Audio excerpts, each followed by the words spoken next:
Sempre se reformando. Esse é o tema da série desse mês em que nós celebramos, no dia 31 de outubro, mais um aniversário da Reforma Protestante.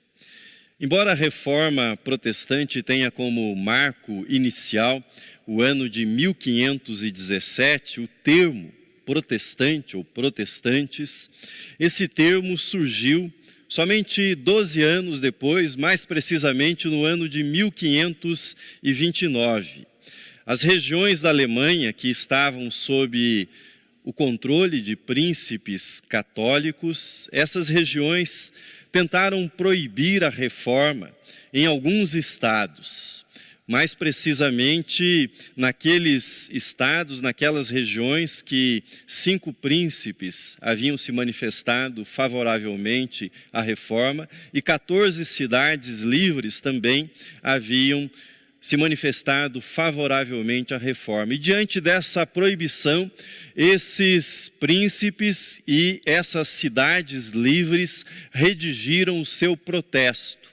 E a partir de então, desde o registro desse protesto, sempre que se referiam aos adeptos da reforma, eles eram chamados de protestantes, aqueles que haviam protestado. Entretanto, é preciso reconhecer que a reforma protestante é, na verdade, um espírito. A reforma protestante, ela é uma atitude. A reforma é uma resolução de vida. Sendo mais claro ainda, a reforma é um jeito de viver a fé cristã, é um modo de organizar a vida a partir da centralidade da fé cristã. E essa centralidade da fé cristã insere no coração daquele que adere à reforma um desejo, uma atitude de viver sempre disposto, aberto a reformar a própria vida e a reformar também a vida da comunidade que nós chamamos de igreja e a fazer isso à luz das Escrituras e sob o sopro do Espírito Santo. É essa atitude que molda a tradição reformada e aquilo que nós estamos chamando aqui de disposição permanente para a reforma. Entretanto, essa disposição, essa atitude não começou em 1517, não foi inventada a partir de 1517.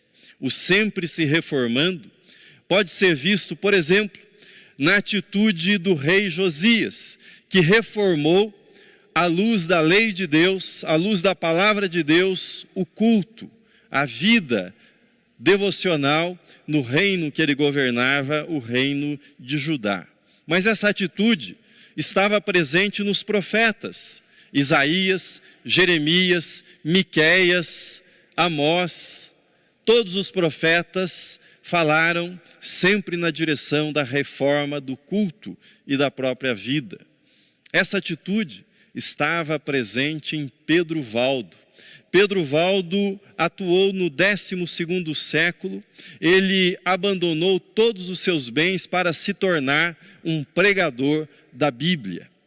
E ele deu origem ao movimento que existe ainda hoje, que é conhecido como a Igreja dos Valdenses. Mas nós precisamos lembrar também de João Hus, que praticamente um século antes da reforma, lançou-se na Tchecoslováquia a pregar a palavra de Deus e a pregar uma reforma também da igreja, mas foi condenado pelo Concílio de Constança no ano de 1410 e foi queimado vivo por conta da sua pregação da reforma da igreja.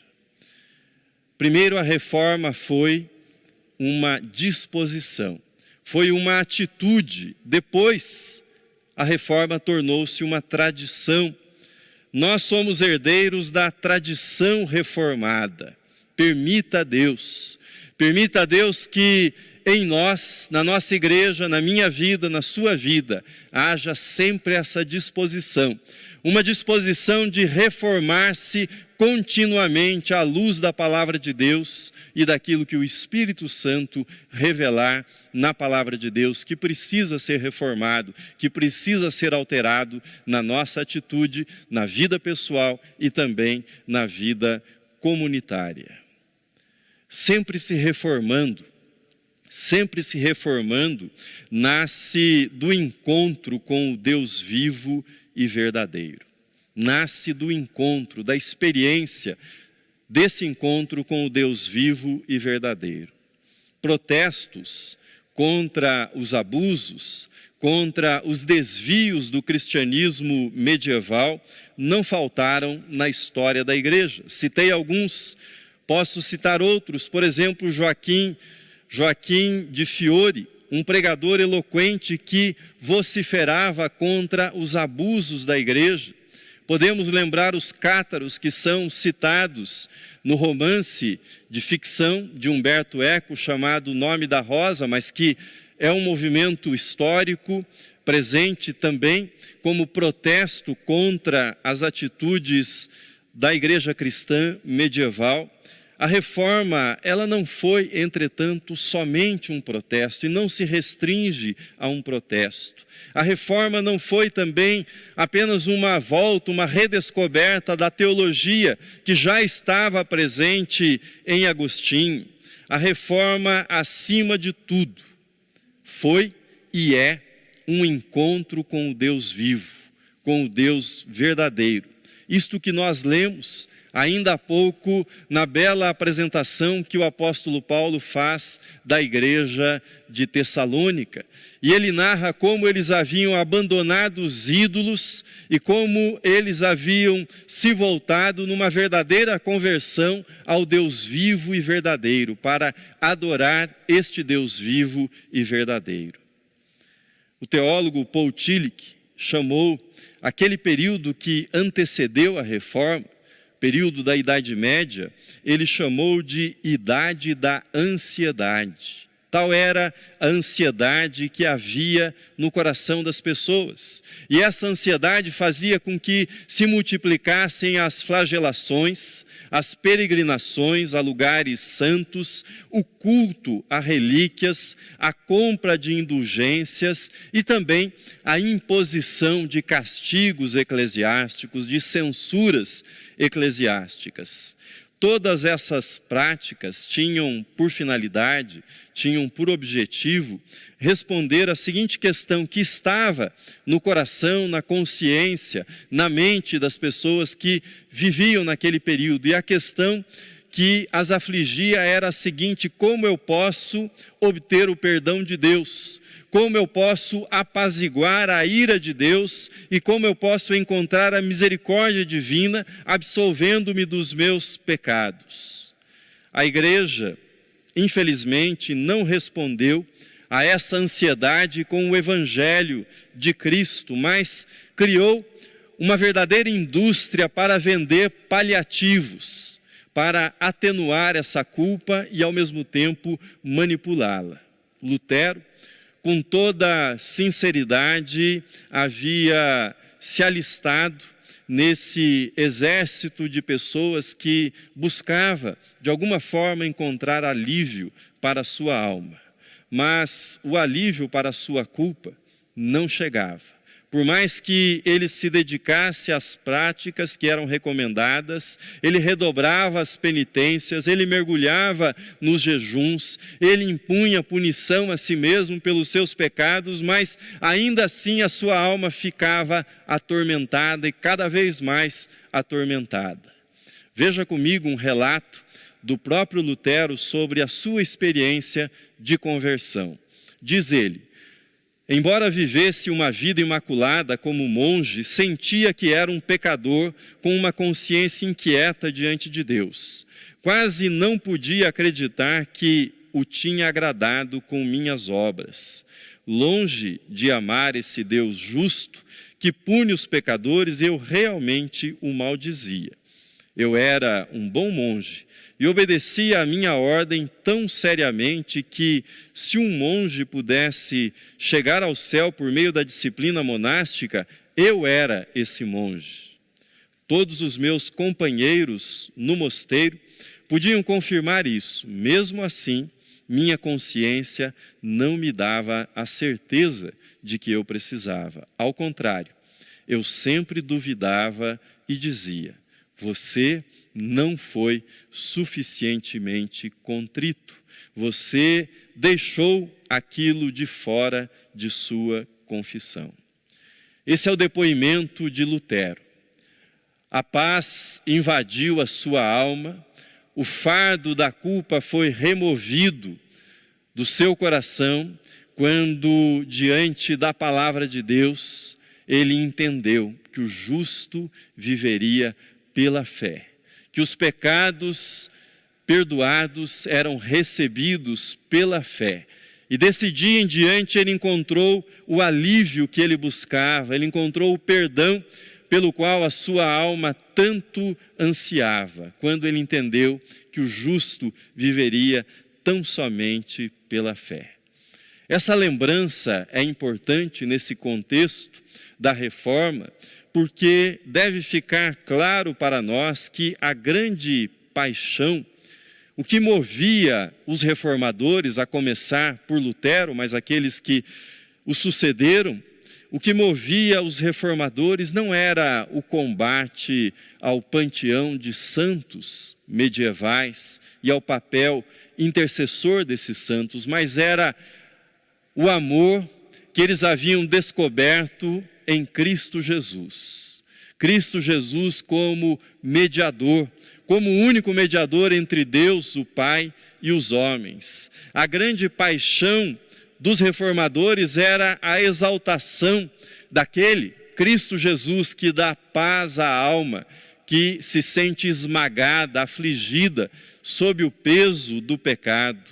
A força da reforma não estava e não está no seu ódio à idolatria ou a sua oposição a qualquer movimento religioso, mas a força da reforma está na alegria experimentada no encontro com o Deus vivo e verdadeiro, o Deus real, o Deus que traz paz ao coração daquele que se volta para Ele e recebe em Cristo Jesus o perdão para os seus pecados. Por isso, a reforma, antes de ser um protesto, antes de ser uma repreensão, aquilo que os outros faziam foi sobretudo uma experiência de encontro com o Deus vivo e verdadeiro.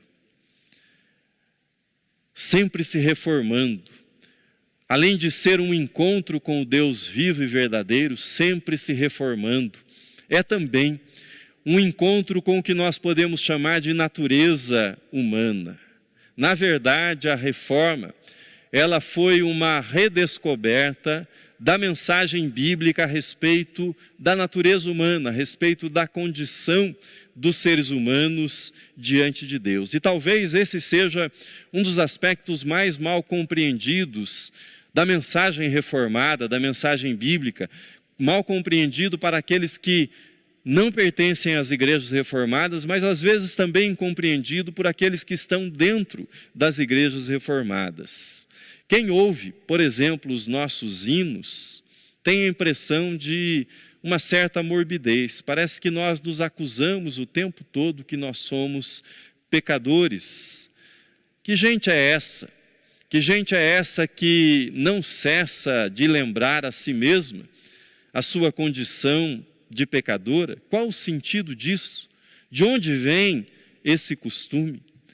Trata-se, na verdade, da recuperação de uma porção significativa do ensino bíblico. Uma porção tão significativa e que ganhou expressão com muita clareza, principalmente nas cartas do apóstolo Paulo. É ele que, de modo claro, contundente, apresenta as consequências universalizantes e niveladoras do pecado na vida dos seres humanos. Por exemplo, veja na tela o que diz o apóstolo Paulo, que se conclui: temos nós qualquer vantagem? Não, de forma nenhuma, pois já temos demonstrado que todos, tanto judeus como gregos, estão debaixo do pecado. pois todos pecaram e carecem da glória de Deus. Paulo avança e, depois de apresentar essa universalidade do pecado e que todos estão igualmente sob o jugo, sob a escravidão do pecado, ele desenvolve uma aplicação prática, entrando em dimensões da conduta, da ética dos seres humanos, do dia a dia. Veja Romanos 7,19, o texto está na projeção também. Diz assim o apóstolo Paulo: porque não faço o bem que prefiro, mas o mal que não quero, esse faço. Traduzindo o que o apóstolo Paulo está dizendo para a nossa experiência. Se você puder dizer que consegue fazer, que você realiza no seu dia a dia, todo o bem que você planeja, se você puder dizer com toda honestidade que consegue transformar em prática, em atitude, todos os bons ideais, todos os planos, todas as coisas que você sabe que devem ser feitas e que estão na sua consciência, estão claramente na sua consciência. Se você, com toda honestidade, puder dizer isso, então eu direi que o que Paulo escreveu não se aplica a você e você não precisa do Evangelho de Cristo Jesus. Se você puder dizer que você consegue evitar o mal que lateja na sua alma, no seu coração, se você puder dizer que consegue eliminar, ou que já eliminou esse mal que está nos seres humanos, mas você já o eliminou da sua vida de tal modo que na sua vida habita apenas o bem, e o bem ganha forma por meio de palavras e atitudes, então essa mensagem não se aplica a você. Você é exceção na experiência da humanidade, mas se você está no time dos pecadores, se você está no time daqueles que estão divididos entre o bem e o mal, daqueles que sabem o bem que deve ser praticado, mas falham na prática desse bem, você precisa do Evangelho. Você precisa da cruz de Cristo, você precisa do sacrifício de Jesus Cristo para que você tenha paz e possa iniciar uma nova vida, uma nova caminhada diante de Deus. Falando ainda nessa honestidade, C.S. Lewis recomenda que nós precisamos colocar diante de Deus o que está dentro de nós e não aquilo que nós gostaríamos que estivesse dentro de nós. Nós precisamos levar à presença de Deus aquilo que nós somos, aquilo que nós sentimos, aquilo que nós pensamos, aquilo que nós amamos, aquilo que nós fazemos de fato e não aquilo que nós julgamos que deveria ser o correto, mas quem nós somos na integralidade daquilo que nós somos.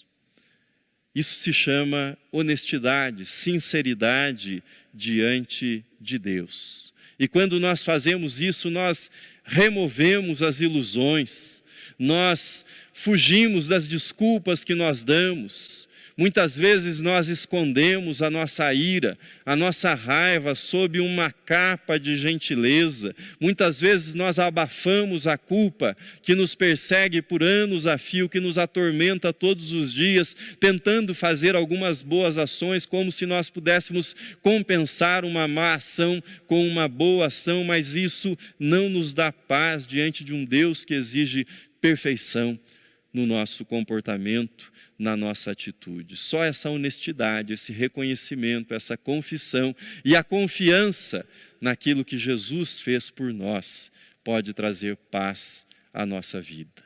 Isso nos leva ao terceiro ponto da nossa reflexão sobre o sempre se reformando.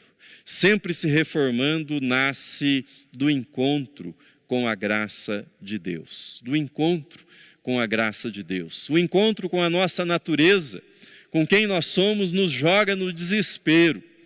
Mas nesse desespero nós podemos encontrar a graça de Deus, e encontrando a graça de Deus, nós encontramos esperança, para a nossa vida, para o nosso presente, para o nosso futuro. Uma das melhores imagens do que significa a graça de Deus, do que significa o perdão divino, uma das melhores imagens aparece numa cena de um filme antigo, filme premiado, o filme chamado O Último Imperador. Esse filme conta a história da criação do último imperador, um menino que cresce em meio a todo o luxo na China e tem um séquito de servidores, de pessoas que estão ao seu lado, cuidando dele, fazendo as suas vontades o tempo todo. E uma outra criança se aproxima desse menino, o último imperador, e pergunta para ele o seguinte: o que é que acontece quando você faz uma coisa errada? O que acontece quando você erra? E o menino diz: eu vou lhe mostrar. Então ele toma um vaso, arremessa o vaso ao chão, aquele vaso se quebra em 1000 pedaços e imediatamente um servo é espancado no lugar do imperador, sendo punido por aquilo que ele havia feito. E ele responde então: é isso que acontece. Sempre que eu erro, alguém é punido em meu lugar. Sempre que eu erro, alguém sofre em meu lugar. O que é que isso tem a ver com a graça? O que é que essa imagem nos mostra a respeito da graça? A graça é inversão. É a inversão desse padrão que nós encontramos no último imperador. Pois, pela mensagem da graça, nós aprendemos que quando nós servos erramos, o rei veio ao mundo e assumiu o nosso lugar, assumiu o nosso castigo, assumiu a nossa punição para que nós pudéssemos receber o perdão, pudéssemos receber a misericórdia e não o castigo. O castigo que nos traz a paz foi lançado sobre ele, escreveu o profeta Isaías. Por isso, a graça não é o anúncio de que os nossos atos não têm consequências, que Deus simplesmente deixa para lá. A graça não é o anúncio de um mundo sem regras, onde cada um faz o que bem entender. A graça não é o anúncio de um mundo de irresponsabilidade, não. A graça é o anúncio que Deus, em Cristo Jesus, tomou sobre si as consequências, as dores dos nossos pecados. Ele as absorveu, ele tomou sobre si o castigo que era destinado a cada um de nós. Nós quebramos as regras, mas Deus assumiu em si o castigo por termos nós quebrados as regras pelos nossos pecados. Philip Yancey, no seu livro Maravilhosa Graça, sugere uma outra imagem belíssima para que nós entendamos qual é a dinâmica da graça, como é que a graça funciona no nosso relacionamento com Deus. Ele diz o seguinte: imagine que Deus do alto do céu segura cada um de nós numa corda.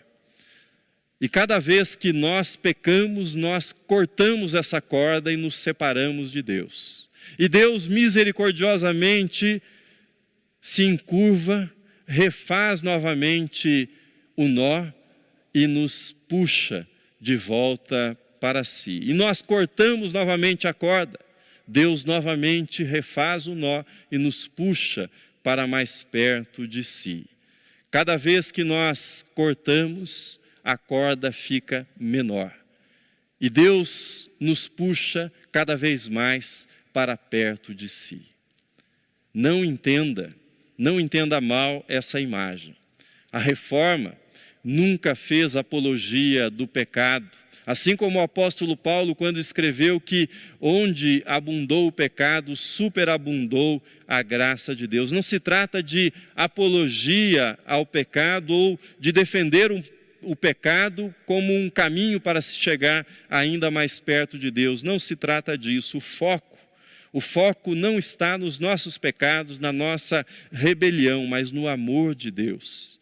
na grandiosidade do amor de Deus. Isso significa que cada vez que eu percebo a minha imperfeição, cada vez que eu percebo que eu pequei, me arrependo, tomo consciência disso, confesso o meu pecado, Deus me aceita como sou e eu posso entender um pouco mais, um pouco melhor, a extensão da graça de Deus que vem ao meu encontro, que vem ao meu alcance. Foi isso que Jesus ensinou. Por exemplo, quando ele disse que a quem pouco se perdoa, pouco se ama. Aquele que julga que há pouco em sua vida para Deus perdoar, talvez demonstre pouca gratidão. Talvez não entenda a dimensão da graça de Deus na sua vida, a importância da graça de Deus na sua vida, mas aquela que sabe que precisa a cada dia do perdão de Deus para viver e que só vive com base no perdão de Deus, saberá a extensão, a magnitude, a grandiosidade da graça que o envolve. Por isso, a reforma, antes de ser um protesto, ela foi um encontro com esta graça maravilhosa, com esta graça extraordinária que Deus estende, Deus derrama sobre nós pecadores. Termino. Essa disposição permanente de reformar a própria vida, de reformar a vida da igreja, esse é o legado mais precioso da reforma protestante. Sempre se reformando, está implantado no coração daqueles que tiveram esse encontro com o Deus vivo e verdadeiro, aqueles que abandonaram os ídolos, que deixaram para trás a idolatria e se voltaram para cultuar tão somente o Deus vivo e verdadeiro. Sempre se reformando é uma disposição, é uma atitude permanente de renovação da mente e do coração, segundo a vontade de Deus, em conformidade à vontade de Deus. Sempre se reformando nasce do encontro com a graça divina, essa graça que eu tentei descrever para você, graça revelada na pessoa de Jesus, Filho de Deus, nosso Salvador, nosso Redentor. E é essa graça que, de um modo suave, de um modo esperançoso, faz com que cada um de nós, faz com que eu e você, que nós possamos fazer nossas as palavras de John Newton a respeito da graça. Não sou o que devo ser, não sou o que quero ser, não sou o que um dia eu espero ser, mas graças a Deus, não sou o que fui antes, e é pela graça de Deus que sou o que sou. Sempre se reformando, só lhe deu glória.